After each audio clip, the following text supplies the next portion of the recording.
Well, it is time for us to take a look at some of our national and international news for this Tuesday morning. It is March 21st, 2017.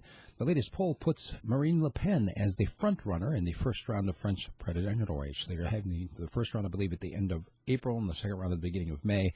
And right now, the way things are looking, according to the polls, Le Pen would win. And if you go on to a second round, third round, some of these other candidates have more of a chance, but they have to get through the first round to begin with. The Russian Defense Ministry is denying the establishment of a base for Kurds in Syria. The Kurds themselves said that the Russians were building a new base there to help train them. The Russians are saying, no, we're not. Looks like Pravda reports that we're going to have a very rare occurrence, a pink full moon on April 11th of this year. Something to look forward to, I suppose. World Trade Organization ambassadors from Russia and Turkey are discussing the situation with Russian grain. Apparently, Turkey has decided to not allow Russian grain to be duty-free anymore. It's not technically a restriction on Russian grain. They're just saying, yeah, it's not going to be duty-free anymore. They're accepting the current shipments, but they're saying no more shipments unless you pay the money. FBI said very clearly yesterday that there's no evidence that Obama wiretapped Trump. However, they did also confirm that they are investigating connections between the Trump campaign and the Russians. There's also a story in Al Jazeera about how chlorine gas became the weapon of choice in Syria's civil war. A lot of folks aren't talking about this. We've had the sarin gas, a couple of different little punctuations of other weapons of mass destruction in the Syrian war, but chlorine gas has been very common. That is one of the, it's a weapon of mass destruction. It's chemical warfare, and the rest of the world is just kind of turning a blind eye. Maybe the Syrians are too brown to care about it. I don't know.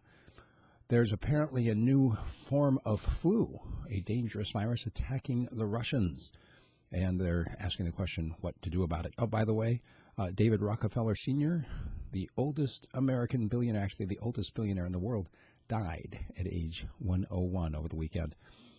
And Theresa May is going to be triggering Article 50 next week. The Brexit process will begin. However, Nicola Sturgeon warns that after the vote this week, they are fully expecting the Scottish independence referendum to go through. And therefore, for May to try to block it at that point, it would be absolutely indefensible from a democratic point of view. The Pope has apologized for the church's role in the Rwanda genocide. Apparently, there were some instances in which priests handed over entire churches full of people that were seeking refuge, hand them over to be massacred. And the Supreme Court nominee, the Neil Gorsuch hearing going on this week, a lot of clashes on Monday between senators, a lot of them going back to the issue, hey, why didn't we have a hearing on Obama's nominee? And it's been 13 months since that seat was vacated. Apparently, Donald Trump's fortune has fallen since he took office by some $200 million, according to Forbes magazine. And in a very interesting little turn of events, American spring breakers, they were in Mexico, in Cancun.